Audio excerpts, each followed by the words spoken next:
Bonjour tout le monde, bienvenue dans ma chaîne Français à la portée. Dans cette vidéo, vous allez apprendre à communiquer facilement en français sur différents sujets et dans différentes situations. Si vous aimez le contenu de ma chaîne, n'oubliez pas de s'abonner et de mettre un grand pouce bleu.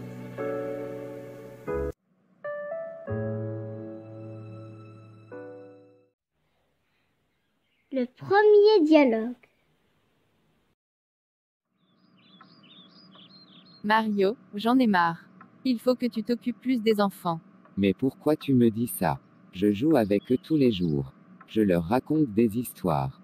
Ah ça oui, pour jouer avec eux, tu es parfait. Alors, je ne comprends pas.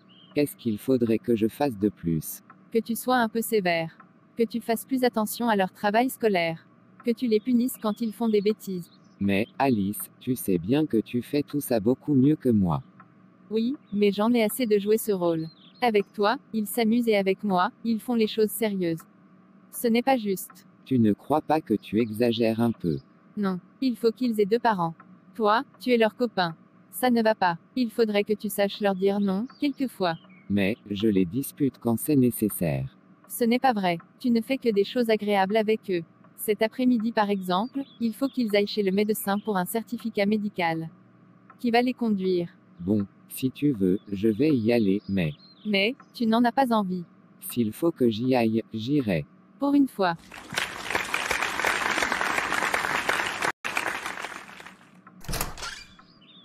Maman, viens vite, Odile est tombée de son vélo, elle pleure. J'arrive tout de suite.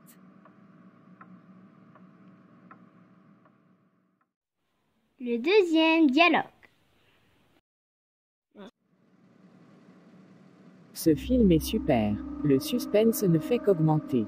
Oui, tu as raison. Vraiment, mamie, je ne peux pas imaginer comment tu vivais à mon âge. Et pourquoi? Vivre sans télé, sans portable, sans ordinateur. C'est impossible. Tu exagères, on lisait des journaux. On avait la radio et on était bien informés. Grand-père m'a dit que la sienne ne marchait pas bien dans son village. Peut-être. Mais moi, j'habitais en ville et on recevait les nouvelles le jour même, ou le lendemain. Moi, avec mon ordinateur, je peux tout savoir tout de suite. Tu peux tout savoir et tout oublier aussi vite. Avant qu'il y ait des ordinateurs, les gens prenaient le temps de faire attention à ce qu'ils lisaient. Dis-moi ce que tu as entendu aux informations hier. Bien, je ne sais pas. Comme d'habitude, les problèmes à l'étranger. Tu vois, pour que ta mémoire soit efficace, il faut que tu la fasses travailler. Maintenant, bien que vous ayez toutes les informations, vous n'en savez pas plus qu'avant. Ah si, à la télé, je regarde beaucoup d'émissions éducatives. Moi aussi, j'en regarde pendant que ton grand-père fait le jardin. Et le soir, je les lui raconte. Tu veux que je te prête mon ordinateur jusqu'à ce que je revienne de vacances? Pourquoi pas? Ton frère ne veut pas me prêter le sien. Il m'a dit que je ne saurais pas m'en servir. Moi, je suis sûre que tu te débrouilleras très bien. Je te l'apporterai la veille de mon départ. Tu es d'accord? D'accord, tu verras que malgré mon âge, je suis capable de comprendre la vie moderne. Je suis sûre mamie, tu es la meilleure. Merci ma chère. Terminons le film. Le troisième dialogue. Martin est enfin au lit. On va peut-être passer enfin une bonne soirée et regarder un film. Touchons le bois. Mais enfin, explique-moi pourquoi ça ne marche pas avec lui. Nous sommes des parents comme il faut. Il a tout ce qu'il veut, notre fils. La télé, l'ordinateur le plus puissant de la gamme, les derniers jeux vidéo, les chaussures à la mode. Il est branché sur Internet. Même que tu lui as fait une copie pirate du Titanic. Ne m'en parle pas. On a failli m'arrêter à la sortie du cinéma. Oui, on se saigne pour lui. Et pourtant, il n'est jamais content. Quand je pense de mon temps, mes parents m'ont élevé à la dure. On ne parle pas à table, hurlait mon père. Tiens-toi droite, criait sans cesse ma mère. Une fille, ça sait se tenir et ça se tait. Une fille, ça a de la dignité, qu'il disait. Une vie d'enfer. On a voulu absolument lui éviter ça, à notre fils. Et pourtant, il n'est pas si heureux que nous à l'époque. Mon petit Martin, mais qu'est-ce qui t'arrive? Tu n'as pas trouvé le sommeil. Et je l'aurais trouvé où? Au fond d'une pochette surprise. On ne répond pas à sa mère sur ce ton-là. À ton âge, si je m'étais permis une telle réplique, on m'aurait envoyé au lit avec une gifle en prime. Les temps changent heureusement. C'est un juste retour de manivelle. Ne te fâche pas, mon Martinou. Ton père est fatigué. Il a derrière lui une grosse journée de travail. Il n'a surtout pas voulu te faire de la peine. J'espère. Parce qu'il faudrait quand même savoir si c'est les parents qui ont décidé d'avoir des enfants ou le contraire. Écoute Martin, ta mère et moi aimerions passer une soirée tranquille. Alors dis-nous ce que tu as à dire et va te coucher. Une Ferrari, je veux une Ferrari. Intermarché est fermé en ce moment. Bon, je connais bien quelqu'un qui fait les nettoyages. Mais à 7 heures, elle a sûrement dû rentrer. Patiente jusqu'à demain. Tu l'auras ta Ferrari. Je crois que tu n'as pas bien compris. Je ne veux pas un jouet, je veux une vraie Ferrari. Comme on en voit dans les films, une rouge avec des fauteuils en cuir et un ordinateur de bord. Et quoi encore? Tu ne voudrais pas un FA18 pendant que tu y es? Non, sérieusement Martin, nous n'avons pas les moyens de te payer cela. Et d'ailleurs, tu n'as même pas atteint ta majorité. Tu as à peine 10 ans. Ma majorité, qu'est-ce qu'elle a à avoir dans cette histoire? Aujourd'hui, les enfants de 10 ans, ils ont la maturité des jeunes de 20 ans autrefois. Oui, c'est possible. Mais les lois ne suivent pas, mon minou. Mon minou? Mon minou. Un minou qui vient réclamer une Ferrari pour ses 10 ans? J'ai encore jamais vu ça. Tu nous plonges dans l'embarras avec tes demandes surprenantes. Je vais demander l'avis d'un spécialiste, le docteur Spock. Après tout, c'est votre affaire. C'est vous qui m'avez fait.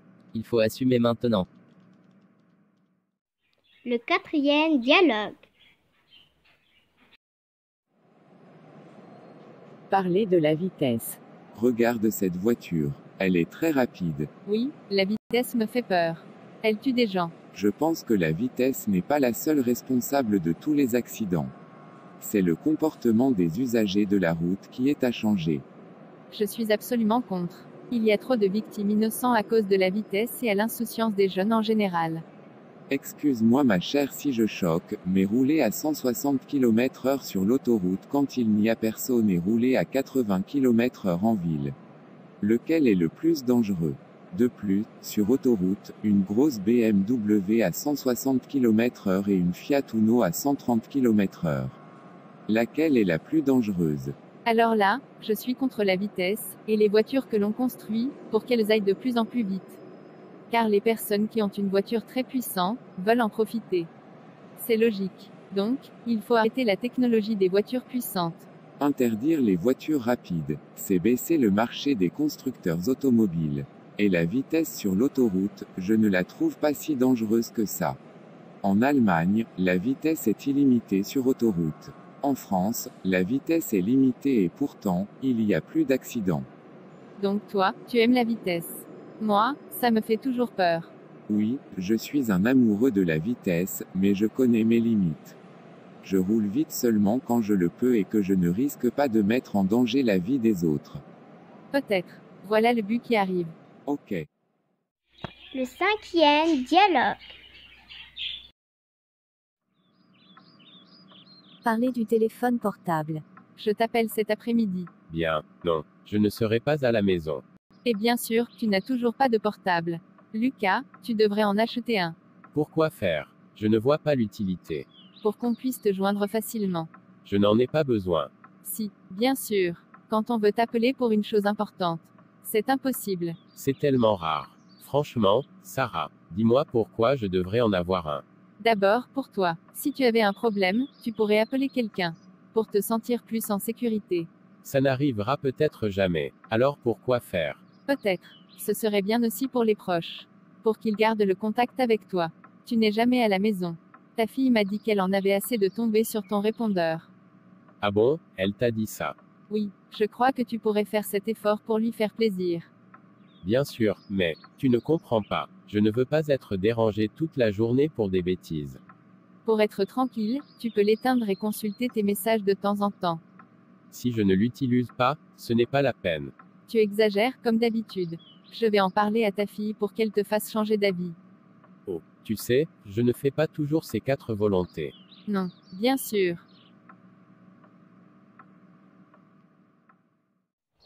Le 6e dialogue.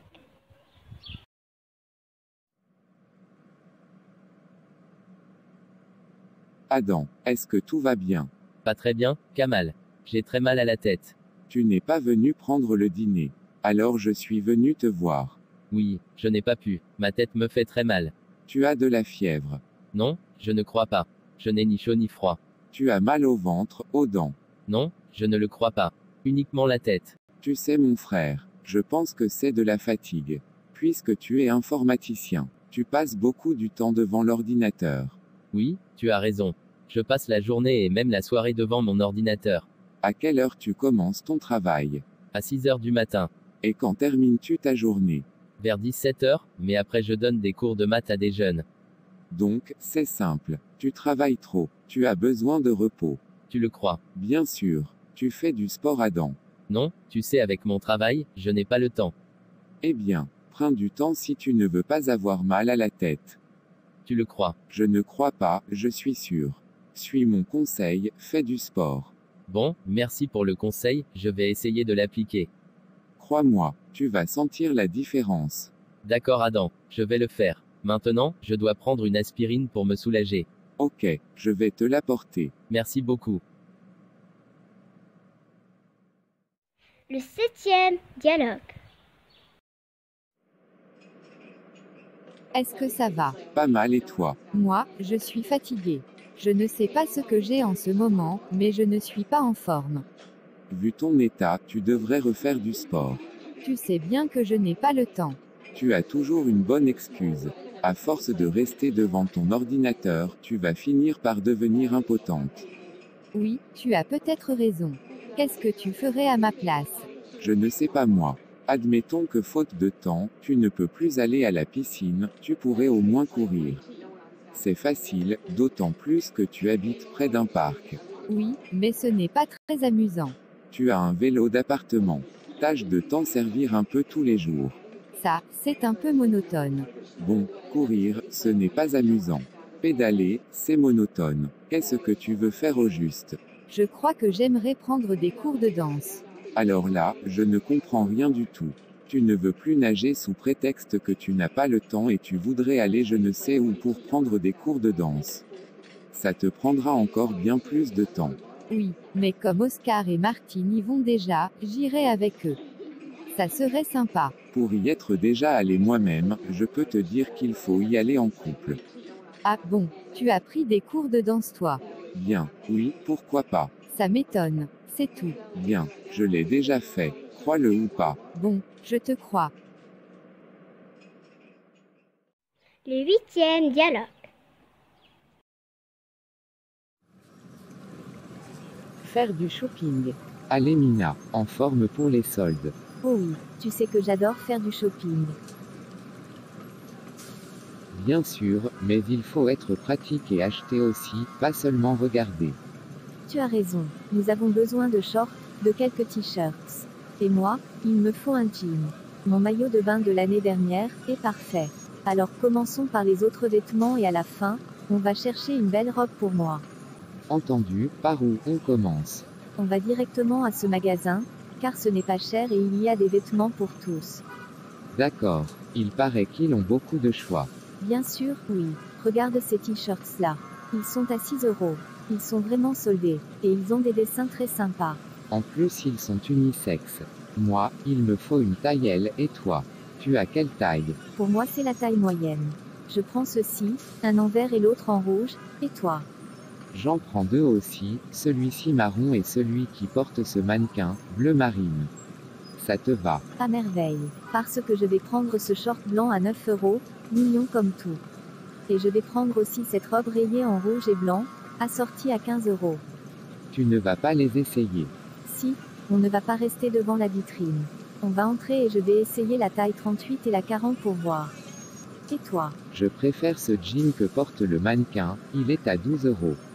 Il a l'air confortable et c'est mieux pour aller en moto. Je n'ai pas besoin de l'essayer, j'ai toujours la 42. D'accord. Moi, j'entre directement pour prendre ces articles. Et je vais passer à la cabine d'essayage, et toi, tu vas à la file d'attente de la caisse, il y a beaucoup de monde. On se retrouve là-bas. Très bien, à tout à l'heure. D'accord. À nous le shopping. C'est parti. Le 9e dialogue. Tu te souviens de la date du décembre 1999. On vient d'en parler à la télé. Mon ami, j'imagine qu'on n'a pas besoin d'avoir une mémoire d'éléphant pour garder frais à l'esprit le naufrage à cette date-là du pétrolier Erika au large des côtes françaises. Avec à son bord 37 000 tonnes de pétrole. Je pense que devant le désastre écologique créé par cette marée noire, chacun devait tirer des leçons de cette catastrophe. Oui, il a été décidé en Europe d'adopter des mesures sévères pour renforcer la sécurité maritime. Mais qu'est-ce qu'on découvre 3 années plus tard après le naufrage d'une nouvelle pétrolier Prestige? Que ces nouvelles règles n'ont toujours pas été appliquées. Personnellement, je trouve cela inadmissible de jouer avec la vie des êtres vivants. Ça m'énerve aussi. Et on n'arrête pas de parler du réchauffement climatique alors que l'activité humaine est la première cause. Tu sais mon ami, je crois que pendant ce confinement, la nature s'est bien reposée. Et la Terre a enfin repris son souffle. C'est l'ironie du sort. C'est ce qui me réconforte mon ami. Tu as complètement raison. C'est vrai. Espérons que l'avenir sera meilleur. Il faut toujours garder l'espoir. Oui. 10e dialogue.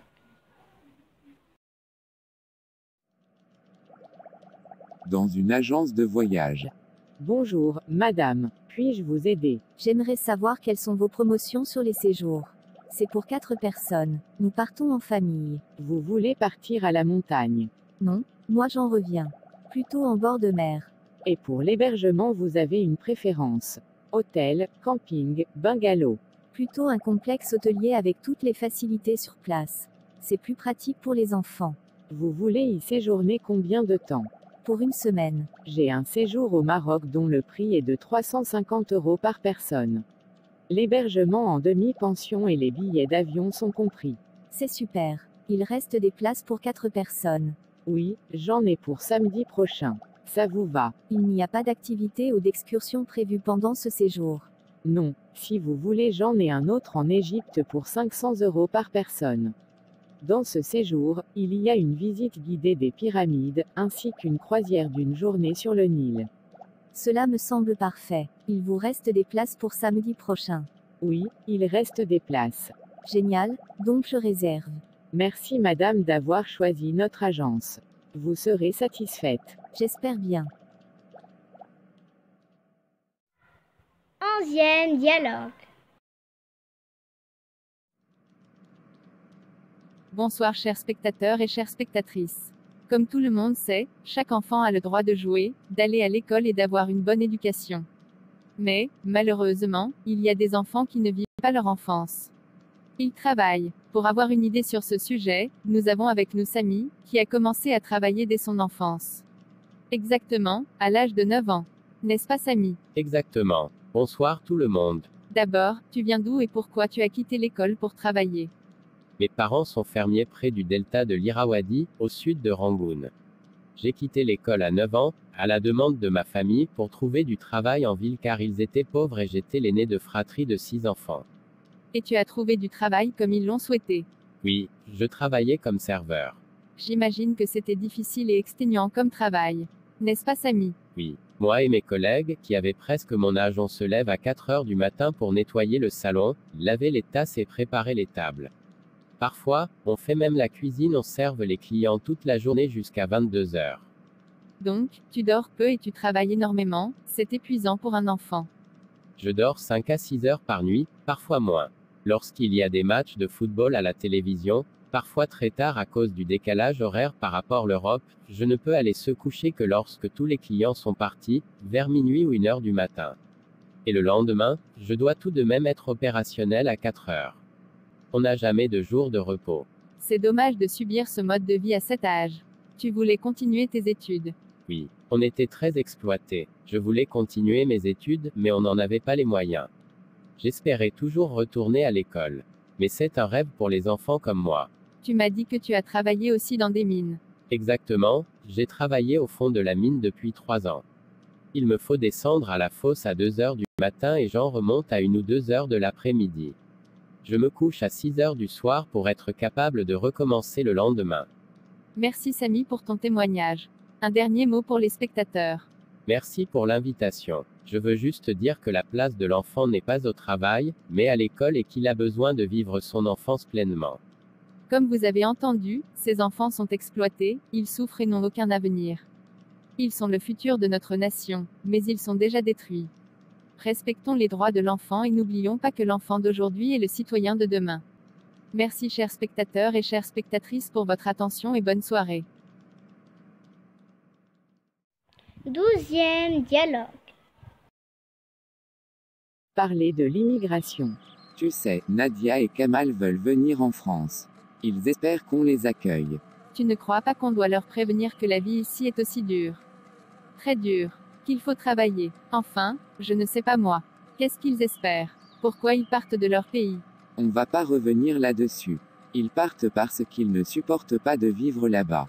Ils ne supportent pas. Et ça c'est une raison sérieuse pour tout quitter, et venir chez des gens, et dans un pays qu'on connaît à peine. Tu ne veux pas qu'ils viennent. C'est simple, tu leur écris que tu ne peux pas les recevoir. Un point c'est tout, mais ne me rends pas fou. On en a déjà parlé et reparlé, s'il te plaît. Je demande s'il ne faut pas les prévenir, c'est tout. Surtout, qu'ils ne font pas des illusions.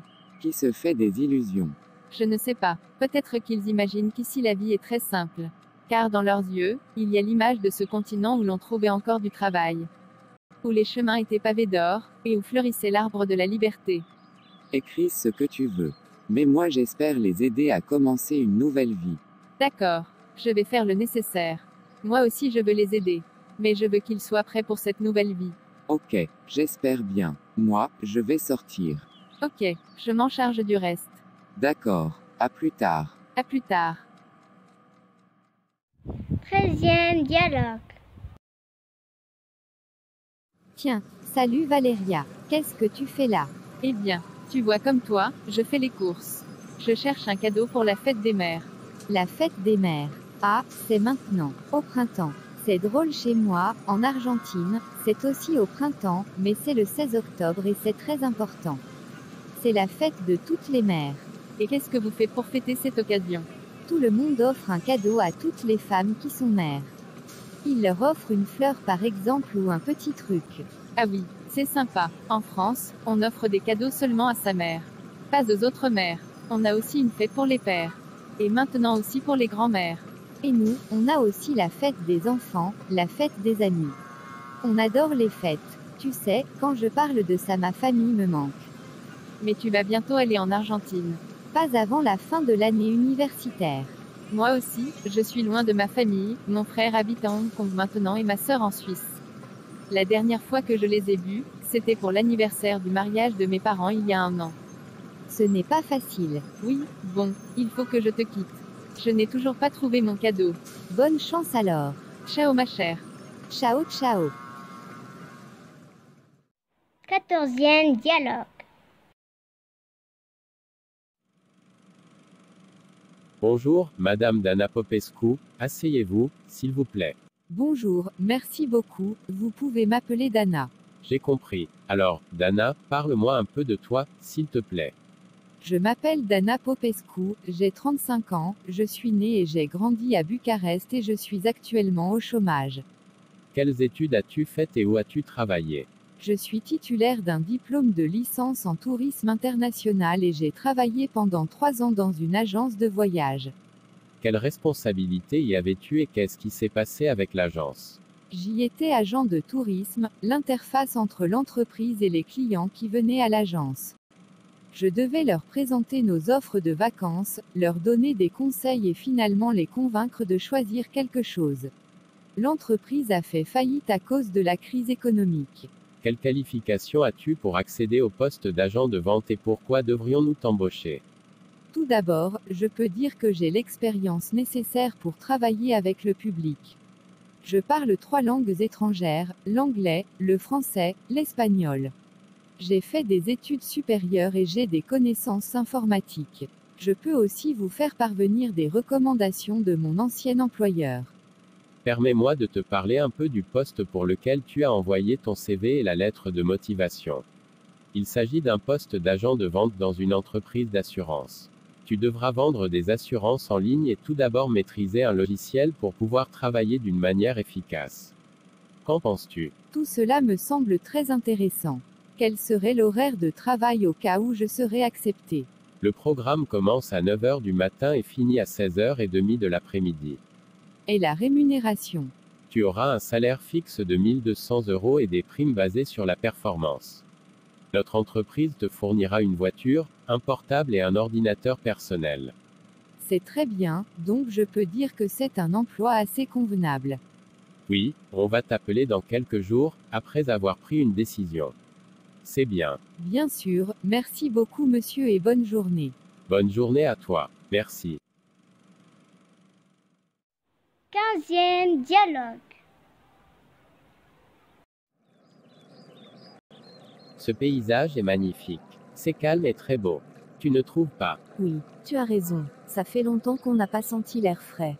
C'est relaxant. Ça me rappelle les vacances. D'ailleurs, c'est bientôt les vacances. Tu veux partir où? Cet été, je veux bien qu'on aille au Monténégro. Il paraît que c'est magnifique. C'est où, ça? Je ne connais pas. C'est un petit État indépendant qui touche la Serbie, à la frontière nord de la Grèce et de l'Albanie. Il y a des montagnes, des lacs, la mer, des îles et de jolis endroits à visiter. Une de mes collègues est allée avec son mari pour les vacances de l'an dernier. Ils ont adoré. On y va comment, là-bas? Par la route, mais c'est un peu long. Il faut traverser le nord de l'Italie puis longer la côte croate. Ou alors, on peut aussi traverser l'Italie et ensuite prendre un bateau. C'est beaucoup plus rapide. Bon, pourquoi pas? Je vais d'abord regarder une carte d'Europe parce que je ne vois pas très bien où se trouve. Oui, mais pas maintenant. On a dit qu'on allait prendre le café chez Olivier et Nathalie. Il nous attend. Oui, on a juste le temps de retourner. Alors, on y va.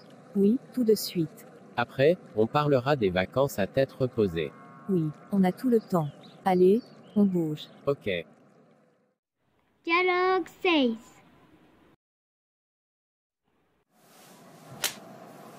Salut Fatih, ça va? Oui, ça va bien, et toi? Ça va très bien. Nous partons en vacances. Quelle chance. Où est-ce que vous allez? Nous allons en Italie, en Toscane. C'est super. Comment est-ce que vous partez? En voiture, en train ou en avion? On part en voiture. C'est plus agréable. On a plus de liberté pour visiter et se déplacer. Où est-ce que vous allez exactement? Nous allons à côté de Sienne, dans un petit village. C'est une région magnifique. Vous allez à l'hôtel? Non, pas exactement. Nous allons dans une petite pension en pleine campagne. Une vieille maison, un jardin et une piscine. Le rêve. Quelle chance. Gaspard et Margot ne viennent pas avec vous? Si, ils viennent avec nous. Mais ils vont d'abord 2 jours en Provence pour avoir la mère de Gaspard. Ils viennent en Italie juste après. Alors, quand est-ce que vous partez? On part samedi matin, à bonne heure, pour profiter du voyage. Et quand est-ce que vous revenez? On revient dans 2 semaines. Alors, tu viens avec nous? Je voudrais bien, mais je travaille. Dommage, pas de chance. Une prochaine fois peut-être. Oui, bien sûr, je veux bien. Dialogue 17.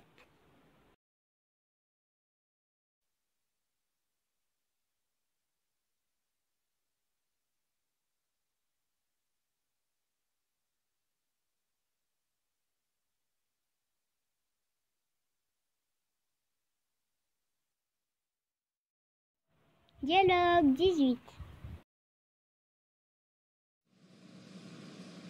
S'informer sur des cours. Bonjour Martine, comment vas-tu?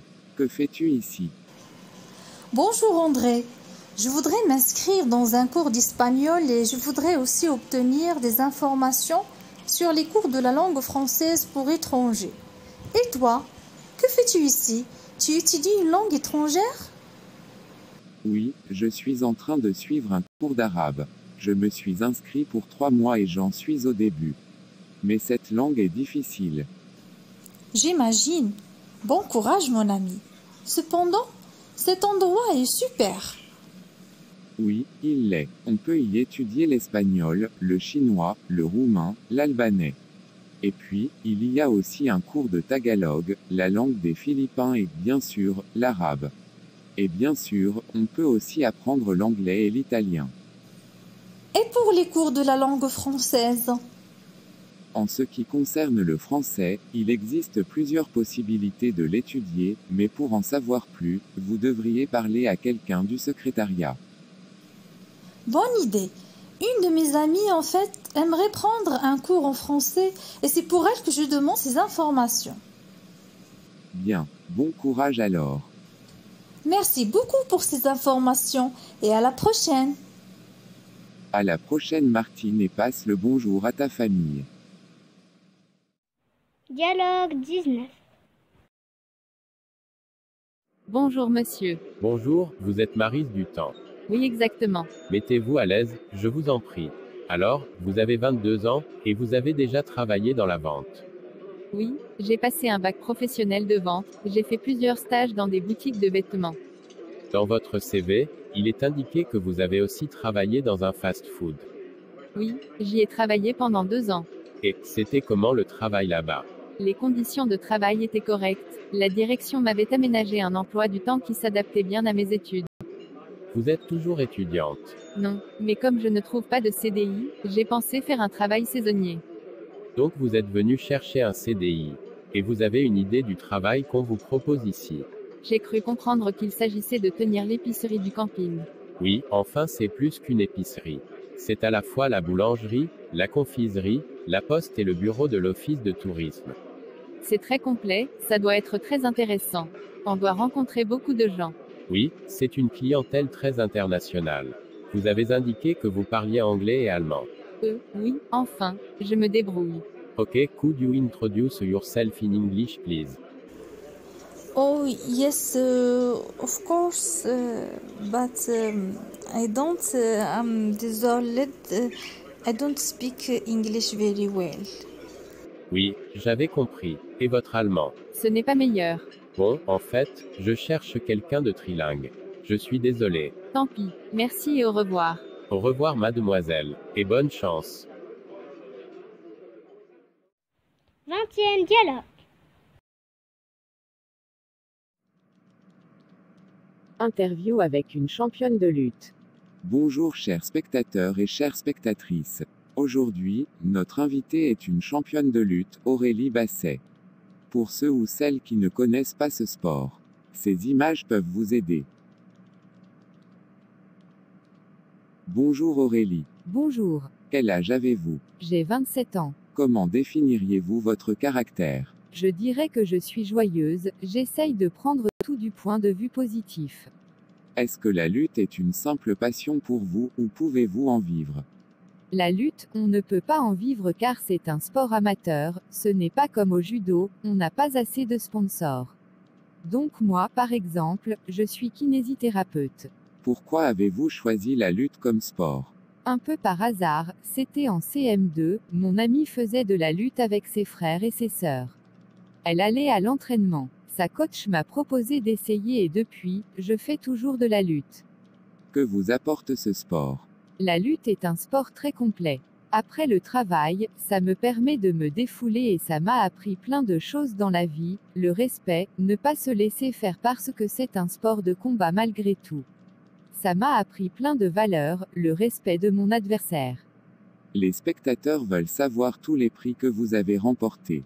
Avec plaisir. J'ai terminé 3e au championnat d'Europe junior en 2009, 2 fois 3e au championnat de Méditerranée, 5e au championnat d'Europe senior.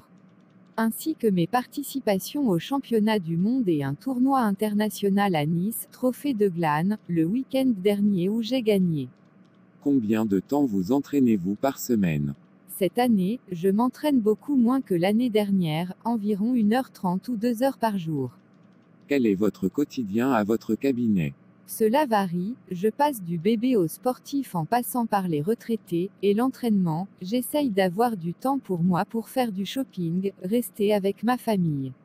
Quelles sont vos passions en dehors de la lutte? J'aime bien le cinéma, le shopping, la cuisine et lire. Quel type de cuisine aimez-vous? Un peu de tout, je suis un peu cuisine du monde, j'aime bien diversifier, asiatique, indien, des tagines, des couscous.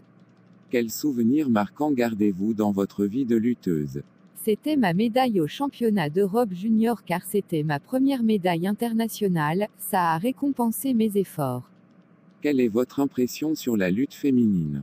Une bonne impression. Ce qui me dérange c'est qu'on n'en parle pas assez. Certaines personnes sont réticentes envers cette discipline alors que tout le monde peut pratiquer la lutte, que l'on soit gros, petit, moyen. Pouvez-vous nous donner des conseils pour les jeunes qui veulent ou qui font de la lutte? La lutte est ouverte à tout le monde, vous n'avez pas vraiment besoin de matériel. Avec un simple short et un t-shirt, on peut pratiquer ce sport. Il y a des catégories de poids et de genre. Vous pouvez faire du loisir ou de la compétition. Vous pouvez même vous défier si vous le voulez.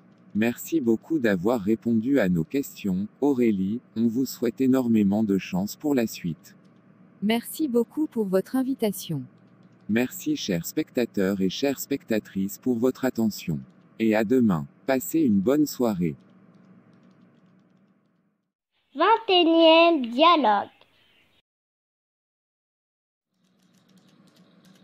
Dans une agence de voyage. Bonjour monsieur, puis-je vous renseigner? Bonjour, oui, j'ai une semaine de vacances et je suis à la recherche d'un voyage bon marché pour connaître la France avec mon épouse. Eh bien vous avez de la chance monsieur. Nous avons plusieurs formules intéressantes à vous proposer. Vous voulez partir pendant quelle période? J'aimerais voyager du 5 au 12 avril si possible. Oui, c'est possible, nous avons plusieurs offres au mois d'avril. Vous pourriez acheter un forfait qui comprend le transport aller-retour en avion jusqu'à Paris ainsi que les nuits d'hôtel et les trajets en bus pour aller de ville en ville. Et quelles seraient les étapes du circuit? D'abord, vous prendriez le bus jusqu'à Versailles pour connaître le Palais Royal. Après avoir passé une nuit à Versailles, vous prendriez à nouveau le bus jusqu'à La Rochelle, une cité médiévale au bord de la mer, puis vous visiteriez quelques châteaux du bord de la Loire, avant de revenir à Paris pour prendre l'avion de retour. Ça me semble très intéressant, je pense que mon épouse sera ravie. Serons-nous nombreux dans le groupe de voyageurs? Environ 20 personnes, ce n'est pas beaucoup. Et quel serait le prix? Si vous êtes deux, vous ne payez que 1000 €, et sur place, vous ne paierez que les restaurants, c'est bon marché. Oui, je vais en parler à ma femme et si elle est d'accord je reviendrai demain. Merci pour vos renseignements. De rien, au revoir. À demain j'espère. Au revoir, à demain peut-être. Dialogue 21.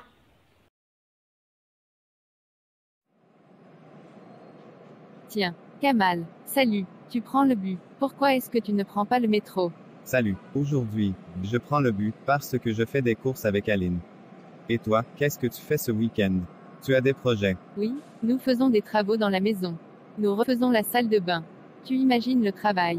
Oui, quel courage. Et toi, tu fais quelque chose de spécial, ce week-end? Rien d'intéressant, je fais le ménage et les courses. Assis, demain soir, je prends un café avec mes cousins. Ils sont très sympas. Si tu trouves du temps, viens nous rejoindre. J'espère bien. Je peux passer. On ne sait jamais. Mes cousins seront contents de te revoir. Ça fait 1 an que tu ne les as pas vus. C'est beaucoup. D'accord. Je passerai. Mais je ne vais pas rester longtemps. D'accord. Ça marche. Bien voilà les deux. Moi je prends le 8. Et toi? Moi, je prends le 17. Allez, au revoir et bon week-end. Passe le bonjour à tes cousins. Merci. Bon week-end à toi aussi. Dialogue 22. Bonjour. J'aimerais réserver une chambre pour 2 nuits s'il vous plaît. Bonjour monsieur, nous avons une chambre disponible pour 2 nuits pour la semaine prochaine. Oh, très bien. Quel est le prix de la chambre? C'est 50 € la nuit pour une personne. Je suis d'accord. Mais est-ce que le petit déjeuner est compris? Oui monsieur, à quelle heure le voulez-vous? À environ 9 h s'il vous plaît. D'accord monsieur, passez une bonne journée. Good morning. I would like to book a room for 2 nights, please. Good morning, sir. We have got an available room for 2 nights next week. Oh, fine. How much is the room? It is 50 € a night for one person. That's okay for me. But is breakfast included? Yes, sir. What time would you like it? About 9, please. Okay, sir. Have a great day. Dialogue 23.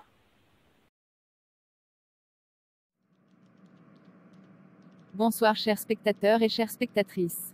Comme tout le monde sait, chaque enfant a le droit de jouer, d'aller à l'école et d'avoir une bonne éducation. Mais, malheureusement, il y a des enfants qui ne vivent pas leur enfance.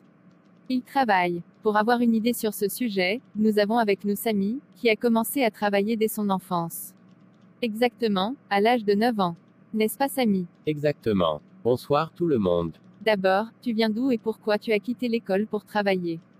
Mes parents sont fermiers près du delta de l'Irrawaddy, au sud de Rangoon. J'ai quitté l'école à 9 ans, à la demande de ma famille, pour trouver du travail en ville car ils étaient pauvres et j'étais l'aîné de fratrie de 6 enfants. Et tu as trouvé du travail comme ils l'ont souhaité? Oui, je travaillais comme serveur. J'imagine que c'était difficile et exténuant comme travail. N'est-ce pas Samy? Oui. Moi et mes collègues, qui avaient presque mon âge, on se lève à 4 heures du matin pour nettoyer le salon, laver les tasses et préparer les tables. Parfois, on fait même la cuisine, on serve les clients toute la journée jusqu'à 22 heures. Donc, tu dors peu et tu travailles énormément, c'est épuisant pour un enfant. Je dors 5 à 6 heures par nuit, parfois moins. Lorsqu'il y a des matchs de football à la télévision, parfois très tard à cause du décalage horaire par rapport à l'Europe, je ne peux aller se coucher que lorsque tous les clients sont partis, vers minuit ou 1 heure du matin. Et le lendemain, je dois tout de même être opérationnel à 4 heures. On n'a jamais de jour de repos. C'est dommage de subir ce mode de vie à cet âge. Tu voulais continuer tes études? Oui, on était très exploités. Je voulais continuer mes études, mais on n'en avait pas les moyens. J'espérais toujours retourner à l'école. Mais c'est un rêve pour les enfants comme moi. Tu m'as dit que tu as travaillé aussi dans des mines. Exactement, j'ai travaillé au fond de la mine depuis 3 ans. Il me faut descendre à la fosse à 2 heures du matin et j'en remonte à 1 ou 2 heures de l'après-midi. Je me couche à 6 heures du soir pour être capable de recommencer le lendemain. Merci Samy pour ton témoignage. Un dernier mot pour les spectateurs. Merci pour l'invitation. Je veux juste dire que la place de l'enfant n'est pas au travail, mais à l'école et qu'il a besoin de vivre son enfance pleinement. Comme vous avez entendu, ces enfants sont exploités, ils souffrent et n'ont aucun avenir. Ils sont le futur de notre nation, mais ils sont déjà détruits. Respectons les droits de l'enfant et n'oublions pas que l'enfant d'aujourd'hui est le citoyen de demain. Merci chers spectateurs et chères spectatrices pour votre attention et bonne soirée. Dialogue 24. Parler du coronavirus. Dis-moi papy, maman me dit toujours qu'on ne peut pas sortir car c'est le confinement. C'est quoi le confinement papy? Le confinement c'est de s'isoler. Mais le confinement consiste, au sens strict du terme, et dans le cadre de l'épidémie du nouveau coronavirus ou Covid-19, à maintenir les gens à leur maison pour ne pas contaminer ou être contaminés. C'est pourquoi les établissements recevant du public sont fermés comme les écoles. Mais qu'est-ce qu'un coronavirus ou le Covid-19? Les coronavirus forment une vaste famille de virus qui peuvent être pathogènes chez l'homme et chez l'animal. On sait que, chez l'être humain, plusieurs coronavirus peuvent entraîner des infections respiratoires, dont les manifestations vont du simple rhume à des maladies plus graves. Le dernier coronavirus qui a été découvert est responsable de la maladie à coronavirus 2019, c'est pourquoi on l'appelait le Covid-19. Les enfants ou les adolescents peuvent-ils attraper ce coronavirus? Les travaux de recherche montrent que la probabilité de contracter l'infection est la même chez les enfants et les adolescents que dans les autres groupes d'âge. Et que les enfants et les adolescents peuvent propager la maladie. Quels sont les symptômes du coronavirus? Les symptômes les plus fréquents de la Covid-19 sont la fièvre, la toux sèche et la fatigue. D'autres symptômes moins courants peuvent également apparaître chez certaines personnes, comme des courbatures et des douleurs. Ces symptômes sont généralement bénins et apparaissent de manière progressive. Mais certaines personnes, bien qu'infectées, ne présentent que des symptômes très discrets. Que faire si j'ai été en contact proche avec quelqu'un qui a le coronavirus? Il se peut que je sois infecté papy.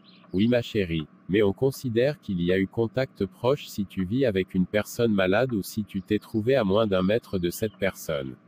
Dans ces cas, il est préférable que tu restes chez toi. Comment se protéger et protéger les autres si on ne sait pas qui est infecté? Il est important de se laver systématiquement les mains et de toujours respecter les règles d'hygiène respiratoire, bien désinfecter les produits achetés du supermarché. C'est la meilleure façon de se protéger et de protéger les autres. Qu'est-ce que vous faites? Salut mamie, on parlait du coronavirus. Dis-moi mamie, tu fais comment pour nettoyer les fruits et les légumes? Les fruits et légumes, je les lave comme je le ferais en temps ordinaire. Je me lave d'abord les mains à l'eau et au savon, puis je lave soigneusement les fruits et légumes à l'eau claire, en particulier si on veut les consommer crus. Merci mamie et papy. J'ai bien compris. Maintenant, en parlant de fruits et légumes, je commence à avoir faim.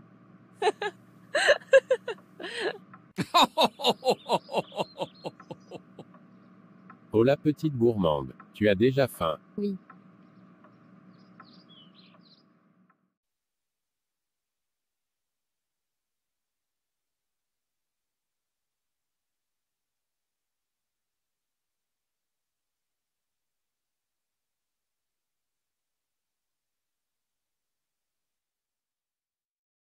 Dialogue 25.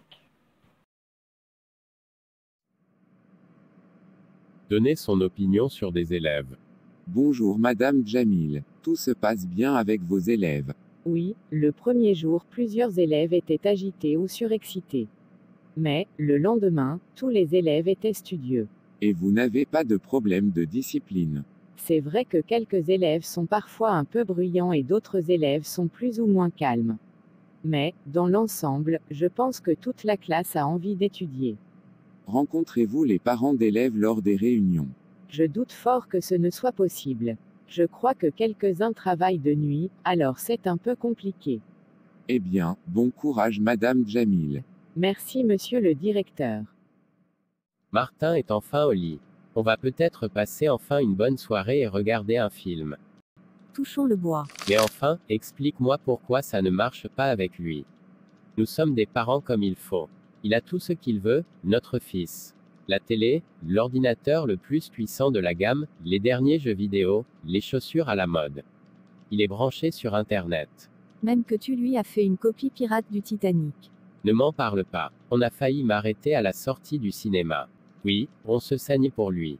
Et pourtant, il n'est jamais content. Quand je pense de mon temps, mes parents m'ont élevé à la dure. On ne parle pas à table, hurlait mon père. Tiens-toi droite, criait sans cesse ma mère. Une fille, ça sait se tenir et ça se tait. Une fille, ça a de la dignité, qu'il disait. Une vie d'enfer. On a voulu absolument lui éviter ça, à notre fils. Et pourtant, il n'est pas si heureux que nous à l'époque. Mon petit Martin, mais qu'est-ce qui t'arrive? Tu n'as pas trouvé le sommeil. Et je l'aurais trouvé où? Au fond d'une pochette surprise. On ne répond pas à sa mère sur ce ton-là. À ton âge, si je m'étais permis une telle réplique, on m'aurait envoyé au lit avec une gifle en prime. Les temps changent heureusement, c'est un juste retour de manivelle. Ne te fâche pas, mon Martinou. Ton père est fatigué. Il a derrière lui une grosse journée de travail. Il n'a surtout pas voulu te faire de la peine. J'espère. Parce qu'il faudrait quand même savoir si c'est les parents qui ont décidé d'avoir des enfants ou le contraire. Écoute Martin, ta mère et moi aimerions passer une soirée tranquille. Alors dis-nous ce que tu as à dire et va te coucher. Une Ferrari, je veux une Ferrari. Intermarché est fermé en ce moment. Bon, je connais bien quelqu'un qui fait les nettoyages. Mais à 7 heures, elle a sûrement dû rentrer. Patiente jusqu'à demain. Tu l'auras ta Ferrari. Je crois que tu n'as pas bien compris. Je ne veux pas un jouet, je veux une vraie Ferrari. Comme on en voit dans les films, une rouge avec des fauteuils en cuir et un ordinateur de bord. Et quoi encore? Tu ne voudrais pas un FA18 pendant que tu y es? Non, sérieusement Martin, nous n'avons pas les moyens de te payer cela. Et d'ailleurs, tu n'as même pas atteint ta majorité. Tu as à peine 10 ans. Ma majorité, qu'est-ce qu'elle a à avoir dans cette histoire? Aujourd'hui, les enfants de 10 ans, ils ont la maturité des jeunes de 20 ans autrefois. Oui, c'est possible, mais les lois ne suivent pas, mon minou. Mon minou, mon minou. Un minou qui vient réclamer une Ferrari pour ses 10 ans, j'ai encore jamais vu ça. Tu nous plonges dans l'embarras avec tes demandes surprenantes. Je vais demander l'avis d'un spécialiste, le docteur Spock. Après tout, c'est votre affaire. C'est vous qui m'avez fait. Il faut assumer maintenant.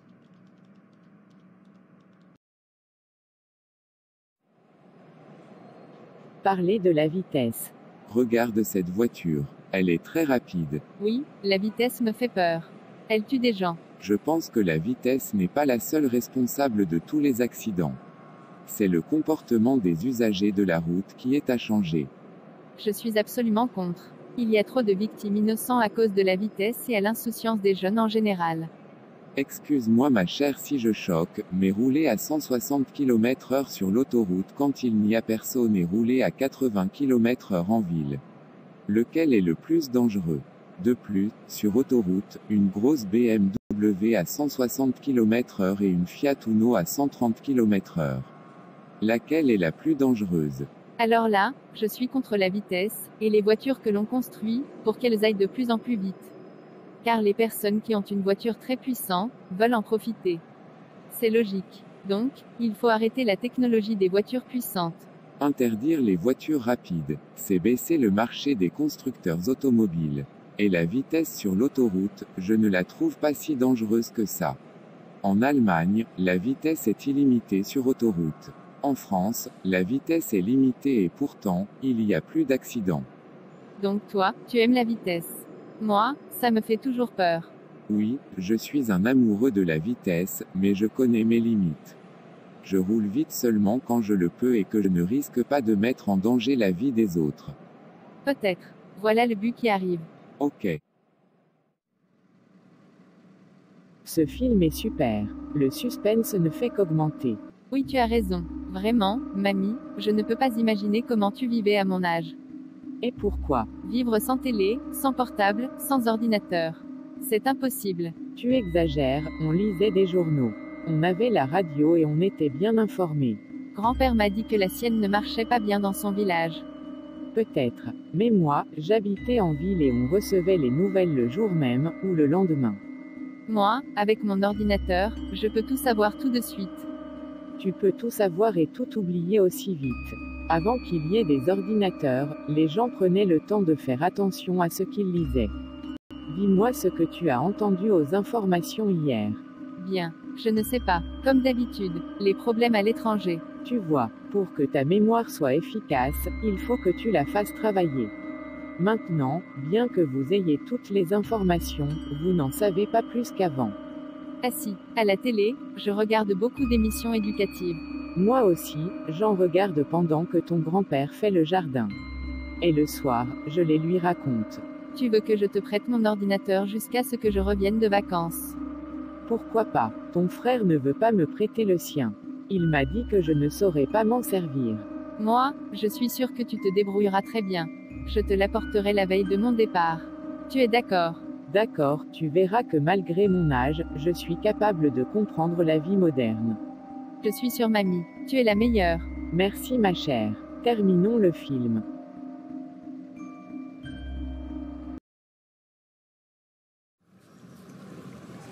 Faire du shopping. Allez Mina, en forme pour les soldes. Oh oui, tu sais que j'adore faire du shopping. Bien sûr, mais il faut être pratique et acheter aussi, pas seulement regarder. Tu as raison, nous avons besoin de shorts, de quelques t-shirts. Et moi, il me faut un jean. Mon maillot de bain de l'année dernière est parfait. Alors commençons par les autres vêtements et à la fin, on va chercher une belle robe pour moi. Entendu, par où on commence? On va directement à ce magasin, car ce n'est pas cher et il y a des vêtements pour tous. D'accord, il paraît qu'ils ont beaucoup de choix. Bien sûr, oui. Regarde ces t-shirts-là. Ils sont à 6 €. Ils sont vraiment soldés, et ils ont des dessins très sympas. En plus ils sont unisexes. Moi, il me faut une taille L et toi? Tu as quelle taille? Pour moi c'est la taille moyenne. Je prends ceci, un en vert et l'autre en rouge, et toi? J'en prends deux aussi, celui-ci marron et celui qui porte ce mannequin, bleu marine. Ça te va? À merveille. Parce que je vais prendre ce short blanc à 9 €, mignon comme tout. Et je vais prendre aussi cette robe rayée en rouge et blanc, assortie à 15 €. Tu ne vas pas les essayer? Si, on ne va pas rester devant la vitrine. On va entrer et je vais essayer la taille 38 et la 40 pour voir. Et toi? Je préfère ce jean que porte le mannequin, il est à 12 €. Il a l'air confortable et c'est mieux pour aller en moto. Je n'ai pas besoin de l'essayer, j'ai toujours la 42. D'accord. Moi, j'entre directement pour prendre ces articles. Et je vais passer à la cabine d'essayage, et toi, tu vas à la file d'attente de la caisse, il y a beaucoup de monde. On se retrouve là-bas. Très bien, à tout à l'heure. D'accord. À nous le shopping. C'est parti. Interview avec une championne de lutte. Bonjour chers spectateurs et chères spectatrices. Aujourd'hui, notre invitée est une championne de lutte, Aurélie Basset. Pour ceux ou celles qui ne connaissent pas ce sport, ces images peuvent vous aider. Bonjour Aurélie. Bonjour. Quel âge avez-vous? J'ai 27 ans. Comment définiriez-vous votre caractère? Je dirais que je suis joyeuse, j'essaye de prendre tout du point de vue positif. Est-ce que la lutte est une simple passion pour vous, ou pouvez-vous en vivre? La lutte, on ne peut pas en vivre car c'est un sport amateur, ce n'est pas comme au judo, on n'a pas assez de sponsors. Donc moi, par exemple, je suis kinésithérapeute. Pourquoi avez-vous choisi la lutte comme sport? Un peu par hasard, c'était en CM2, mon amie faisait de la lutte avec ses frères et ses sœurs. Elle allait à l'entraînement. Sa coach m'a proposé d'essayer et depuis, je fais toujours de la lutte. Que vous apporte ce sport? La lutte est un sport très complet. Après le travail, ça me permet de me défouler et ça m'a appris plein de choses dans la vie, le respect, ne pas se laisser faire parce que c'est un sport de combat malgré tout. Ça m'a appris plein de valeurs, le respect de mon adversaire. Les spectateurs veulent savoir tous les prix que vous avez remportés. Avec plaisir. J'ai terminé 3e au championnat d'Europe junior en 2009, 2 fois 3e au championnat de Méditerranée, 5e au championnat d'Europe senior. Ainsi que mes participations au championnat du monde et un tournoi international à Nice, Trophée de Glane, le week-end dernier où j'ai gagné. Combien de temps vous entraînez-vous par semaine? Cette année, je m'entraîne beaucoup moins que l'année dernière, environ 1h30 ou 2h par jour. Quel est votre quotidien à votre cabinet? Cela varie, je passe du bébé au sportif en passant par les retraités, et l'entraînement, j'essaye d'avoir du temps pour moi pour faire du shopping, rester avec ma famille. Quelles sont vos passions en dehors de la lutte? J'aime bien le cinéma, le shopping, la cuisine et lire. Quel type de cuisine aimez-vous? Un peu de tout, je suis un peu cuisine du monde, j'aime bien diversifier, asiatique, indien, des tagines, des couscous. Quel souvenir marquant gardez-vous dans votre vie de lutteuse? C'était ma médaille au championnat d'Europe junior car c'était ma première médaille internationale, ça a récompensé mes efforts. Quelle est votre impression sur la lutte féminine? Une bonne impression. Ce qui me dérange c'est qu'on n'en parle pas assez. Certaines personnes sont réticentes envers cette discipline alors que tout le monde peut pratiquer la lutte que l'on soit gros, petit, moyen. Pouvez-vous nous donner des conseils pour les jeunes qui veulent ou qui font de la lutte? La lutte est ouverte à tout le monde, vous n'avez pas vraiment besoin de matériel. Avec un simple short et un t-shirt, on peut pratiquer ce sport. Il y a des catégories de poids et de genre. Vous pouvez faire du loisir ou de la compétition. Vous pouvez même vous défier si vous le voulez. Merci beaucoup d'avoir répondu à nos questions, Aurélie, on vous souhaite énormément de chance pour la suite. Merci beaucoup pour votre invitation. Merci chers spectateurs et chères spectatrices pour votre attention. Et à demain. Passez une bonne soirée. Bonsoir chers spectateurs et chères spectatrices. Comme tout le monde sait, chaque enfant a le droit de jouer, d'aller à l'école et d'avoir une bonne éducation. Mais, malheureusement, il y a des enfants qui ne vivent pas leur enfance. Ils travaillent. Pour avoir une idée sur ce sujet, nous avons avec nous Samy, qui a commencé à travailler dès son enfance. Exactement, à l'âge de 9 ans. N'est-ce pas Samy? Exactement. Bonsoir tout le monde. D'abord, tu viens d'où et pourquoi tu as quitté l'école pour travailler? Mes parents sont fermiers près du delta de l'Irrawaddy, au sud de Rangoon.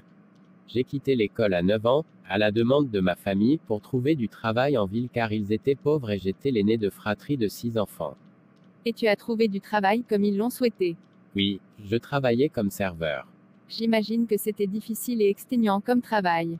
N'est-ce pas Samy? Oui. Moi et mes collègues, qui avaient presque mon âge, on se lève à 4 heures du matin pour nettoyer le salon, laver les tasses et préparer les tables. Parfois, on fait même la cuisine, on serve les clients toute la journée jusqu'à 22 heures. Donc, tu dors peu et tu travailles énormément, c'est épuisant pour un enfant. Je dors 5 à 6 heures par nuit, parfois moins. Lorsqu'il y a des matchs de football à la télévision, parfois très tard à cause du décalage horaire par rapport à l'Europe, je ne peux aller se coucher que lorsque tous les clients sont partis, vers minuit ou 1 heure du matin. Et le lendemain, je dois tout de même être opérationnel à 4 heures. On n'a jamais de jour de repos. C'est dommage de subir ce mode de vie à cet âge. Tu voulais continuer tes études? Oui, on était très exploités. Je voulais continuer mes études, mais on n'en avait pas les moyens. J'espérais toujours retourner à l'école. Mais c'est un rêve pour les enfants comme moi. Tu m'as dit que tu as travaillé aussi dans des mines. Exactement, j'ai travaillé au fond de la mine depuis 3 ans. Il me faut descendre à la fosse à 2 heures du matin et j'en remonte à 1 ou 2 heures de l'après-midi. Je me couche à 6 heures du soir pour être capable de recommencer le lendemain. Merci Samy pour ton témoignage. Un dernier mot pour les spectateurs. Merci pour l'invitation. Je veux juste dire que la place de l'enfant n'est pas au travail, mais à l'école et qu'il a besoin de vivre son enfance pleinement. Comme vous avez entendu, ces enfants sont exploités, ils souffrent et n'ont aucun avenir. Ils sont le futur de notre nation, mais ils sont déjà détruits. Respectons les droits de l'enfant et n'oublions pas que l'enfant d'aujourd'hui est le citoyen de demain. Merci chers spectateurs et chères spectatrices pour votre attention et bonne soirée.